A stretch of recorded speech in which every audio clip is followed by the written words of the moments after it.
Dear viewer, I hope you don't take this personally. It's not about you, and it's about the broader society that I live in. I guess you could say that I found a video that I really liked it. I'd like to put in the underbar because I'd like to recommend it to anybody that would, be interested in, um, the things that I'm interested in on this platform, and just do call attention to something that I found to be really interesting and intriguing and thought provoking, which was a Smile or Die video that got released the other day. Yeah, and that's a great article. That's a great clickbait piece of news from you know the Rational National, who obviously I'm a sub to. But the video that I'm thinking about is Smile or Die, and I'm having this discussion about the American dream, and like I like it is. I'm trying to have like a nuanced discussion about it, but I'm saying that my position is that I do not believe that antidotes are evidence. If you have a rags to riches story that is inspiring, it does not indicate anything about how things generally tend to go. It isn't relevant, and the only thing that is relevant is the empirical evidence of the statistical nature about what the general trend actually is. And people are writing back that it's just a dream. It's something that it's an aspiration or a hope, and like, what's wrong with that? And like, I'm trying to say, fundamentally that my position is that having dreams is not a bad thing. But there's a problem. You know, in our society, and what I'm trying to get at is that why optimism is a good thing. Delusional optimism turns into a problem because it limits the option we're willing to consider at the ballot box. If I believe through my effort that I will become filthy rich, why not vote for the Republican Party simply because I don't want rich people's taxes going up as they plan on joining them in the near future? This kind of thinking is what plagues our country. Yes, of course, having hope for a brighter future is a good thing, but when it ventures into unreachable territory, it can be a problem. The future is likely for me, and for instance, somewhat better than it has been lately, but outcompeting dad just seems improbable at best. I'm a Democrat, and I think that what ultimately most of the slide in income mobility had a lot to do with changes that restructured things and allowed the rich to secure more and more of the gains, and let the rest of us with the paltry sum of the gains and let them take the lion's share merely for taking the risk or such. So risk is rewarded over even hard work. There's a distinction between optimism and the can-do, accept no excuses style of American delusional optimism. You know, optimism is a good thing, but American society has turned into the can-do, accept no excuses style of optimism, and that is toxic. It's my vantage on reality that optimism is only good to the extent that it is grounded in reality. So, optimism that doesn't come completely unmoored from reality. You know, for most of us, a level of success is achievable, but we're probably never going to be wealthy or outcompete our parents. When you have an overly optimistic society, it basically starts eating its young, and least economically speaking, I feel overwhelmed. You won't soak the rich if you plan on joining them. Obviously, optimism can be weaponized and turned into smile or die, and ours has. Or in other terms, vulgar optimism is a risk too. Just beware. Positivity can turn toxic.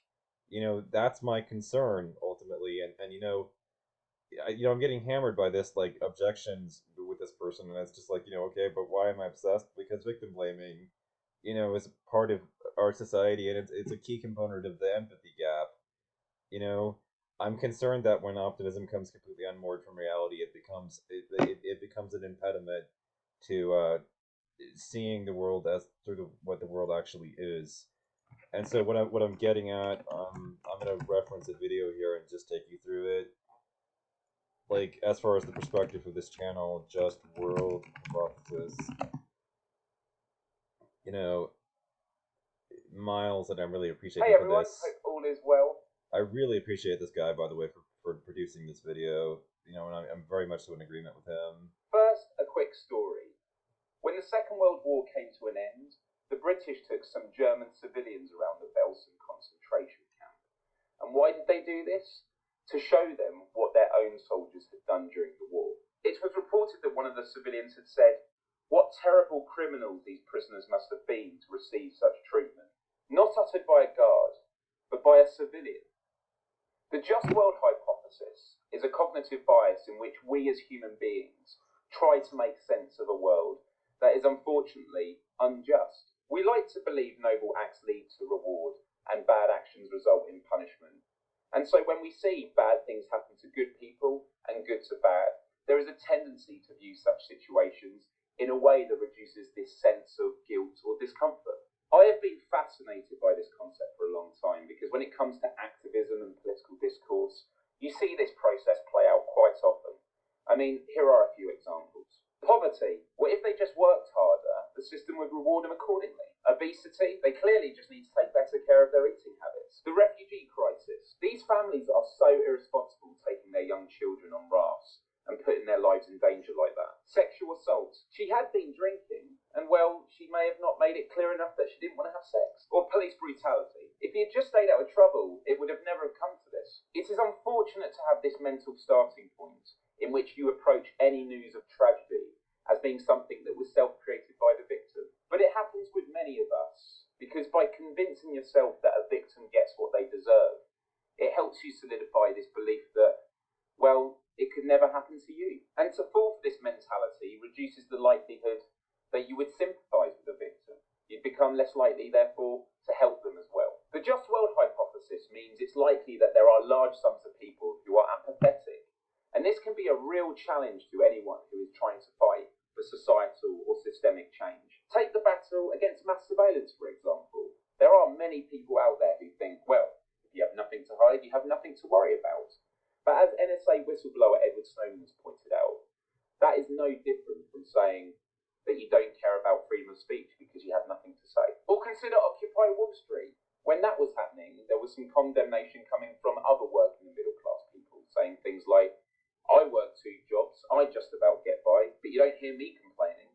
When I'm there thinking, but they should be complaining. They're on the same team. In that moment in time, they're actually defending an unjust system which is serving them poorly. You may be thinking of examples right now of times where you personally experienced this mindset. I mean, I think we're all guilty of it. So it's a question of what can be done about it? What are the solutions? Well, firstly, I think it's about being aware of it, and hopefully this video has helped do that. Secondly, accepting reality for what it is. Yes, sometimes good things happen to good people, but sometimes they happen to bad people as well. And what does good and bad even mean? A complicated world requires nuanced interpretation wherever possible. And thirdly, take action, organise, do whatever you can to help us move towards having an actual just world. That can be done by identifying the root causes to the problems we face, or by bringing awareness and helping develop the necessary solutions. Because it's not just about the way we think about these injustices in the world, it's about the actions we can take in response to these things as well. So thank you for watching this video. Please do comment with your thoughts. I'd be really interested to read them. And please like and share the video as well if you'd be so kind. This is the start of me making weekly videos again. Last week I launched a Patreon account and we're almost halfway already to my goal. So thank you so much to everyone who's supported me. If you haven't seen it already, go to patreon.com/milesdyer. There's a video there explaining exactly why I'm doing it. And yeah, it just feels good to be back. So thank you for watching and adios till next time. I am very much so supportive of this guy and the just world hypothesis and raising awareness of the fact that it's a thing. So I am, I guess you could say, of the school of thought that basically thinks, and probably my own, that optimism is a good thing, and my own spin on it is just that it is a good thing, but there's a trouble when it morphs into toxic positivity, which is a bad thing. I think that optimism should be more grounded in reality because there's a danger of it, turning into something that enables victim blaming. And for that, and for the really specifics of this, I will have to post another video of what made me so concerned in the first place. I hope you don't take this personally. It's not about any of you in particular. It's just a broad statement on society.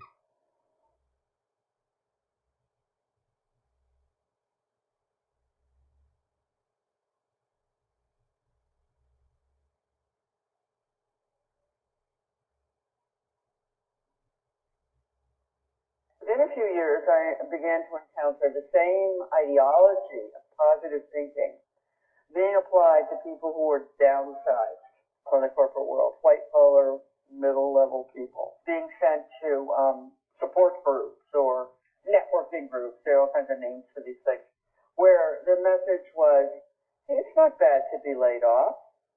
It's actually a good thing. It's actually an opportunity. It's a growth opportunity, and you will come out of it much better. And if you want to come out of it all, of course, you better work on your attitude. Because the key to getting a job in today's corporate world is not knowing things or having skills or experience, but having a positive attitude. Somebody who's in an absolute low point in their life, and certainly losing a job can be that, and just tell them there's nothing wrong. Just put on a smiley face and get on with it. And don't complain, whatever you do. So then I began to see a pattern and find it in more and more aspects of American life. This kind of mandatory optimism and cheerfulness. One area where it is very strongly concentrated now, and has been for some years, is the corporate world, the workplace, where the idea has been, yes, indeed, you better be positive, because you're not really there to do X or Y tasks. You're there to spread good cheer and make the other people around you comfortable and happy all day. Now, you might think, what's wrong with that? I mean, certainly many people have asked me, well, it's all right, so it's delusional to think everything is okay, or to go to the real delusional extreme.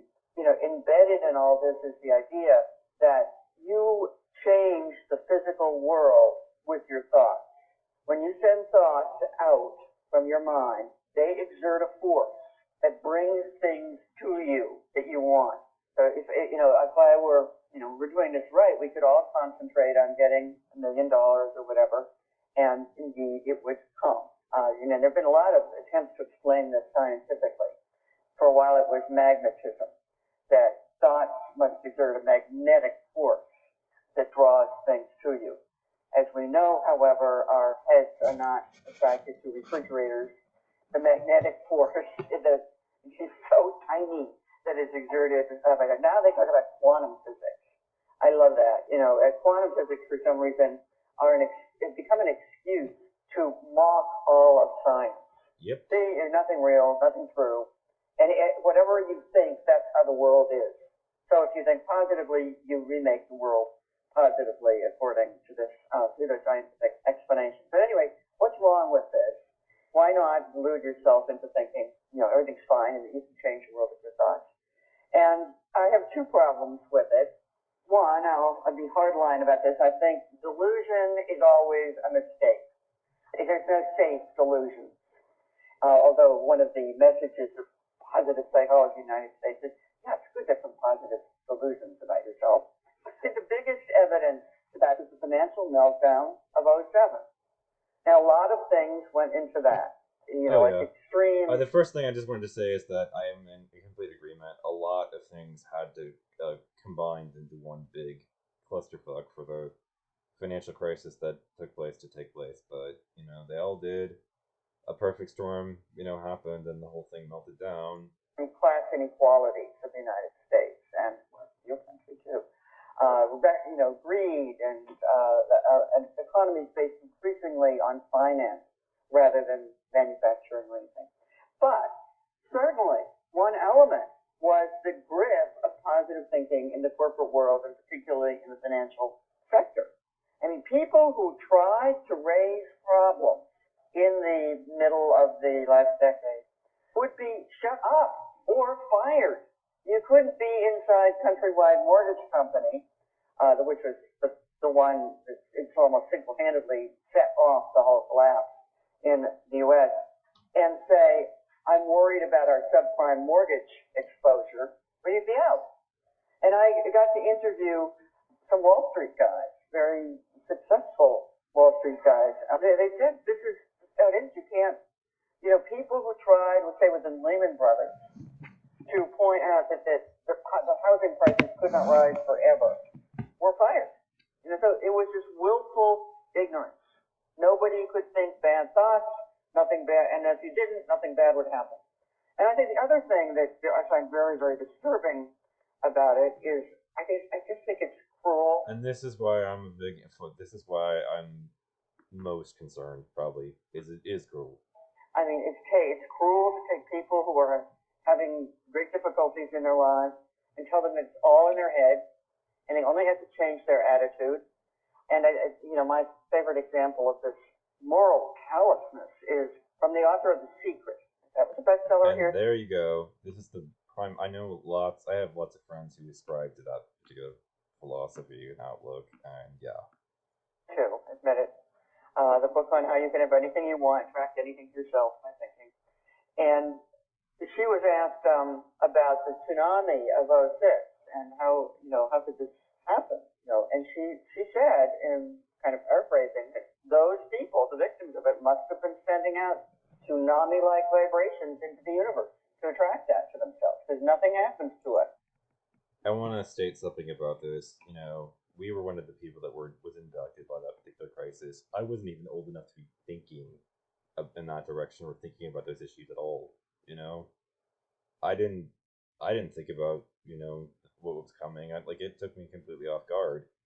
What took place, and when it did, I was left kind of trying to figure out what happened. And I recently watched The Big Short, and what I struck me as interesting and intrigued about The Secret and The Big Short and whatnot was just that everybody who bet literally put money on to show some confidence in the fact that something bad was about to happen. And by the way, most of the people who did bet on the meltdown were not terribly thrilled to make a bunch of money off of what happened. Ultimately, I mean, the position of those people was not like a tragedy is going to happen and I'm going to take on advantage of it, and I want to be evil, and I want to take advantage of people's misery and suffering. It was more like I anticipated this. I didn't realize how right I was. I didn't realize how, and they felt a lot of disgust after it happened. If you watch The Big Short, you'll be aware of that particular aspect. They were horrified because it turned out the whole financial system was basically based on fraud at the time. The ninja loans and all that stuff. That we don't. Right. And the ninja loans are no job, no income, no assets. They were giving loans to just anybody, basically. And I think that's beyond amorality. I don't even know where to look. So I find it curious that if The Secret were true, what one would expect is that the people that thought everything would be okay would ultimately not have been impacted, and the people who thought that the crisis was going to happen to such an extent that they were so confident that they put money on it would have turned into bag holders. But we all know that's the exact opposite of what happened. So it kind of makes a strong case in a scientific sense that The Secret is false, that the law of attraction is not real in any meaningful sense. It makes a case for the scientist out there that there is no such thing. Okay, that I'm not advocating gloom and pessimism or negativity or depression. Those can also be delusional. Oh, I mean, sure they can. Go around, making up a story to yourself that everything you undertake is going to fail, and there's no reason to think that. And my very radical suggestion is realism. Just trying to figure out what is actually happening in the world and seeing what we can do about those parts of it that are threatening or hurtful. My background is in science, and I think there's not one fixed truth or reality, but we close in on something, and we think, oh, this is as good as we can understand for now, until we get better information. But try to act on that. I think I would make a case that we are hardwired to be vigilant. I mean, yes, we have many other capabilities, to be jolly, to experience camaraderie, solidarity, all of those great things. But we are hardwired to be vigilant and on guard. That's how our very distant ancestors. So I guess that my suggestion here is to be on guard against a form of optimism that turns into this smile or die. Optimism is a good thing, but toxic positivity is real. Survived Not by So saying, let's oh, be vigilant against toxic positivity as they come into the comment section. And they talk about this. They talk about toxic positivity. I think they've touched on one of her other videos. Where she talks about this, or maybe no, that's the wrong one. I'm thinking she has a different one, everything's probably which I'm gonna watch too, but on my own. I don't think you need to sit through the 30 minutes of it. But I found this comment. Happy people are more productive. Productivity, that's the happy people are more productive. Productivity means more profit. That's the real motivation for forcing positivity. Like this is the problem. And like I am, I guess you could say, concerned. Ultimately that this it's funny watching this in 2012. Well, thankfully we've come a long way in realizing toxic positivity is unhealthy. Thank you, Barbara, for enlightening us. You were a real leader in this inspiration, and I'm grateful. Yeah, that's how I feel towards her. Obviously, toxic positivity is a thing, okay? Positivity is a good thing, but sometimes positivity turns rotten and toxic, okay? That's what I'm concerned about. And that was what this video was basically about, and to draw an analogy between a couple of videos that I had, that went into shaping that perspective. Obviously, I try to look on the bright side of things, and I guess on the bright side of this one, like she says, we've come a long way in realizing toxic positivity is unhealthy. I hope to hasten that effort.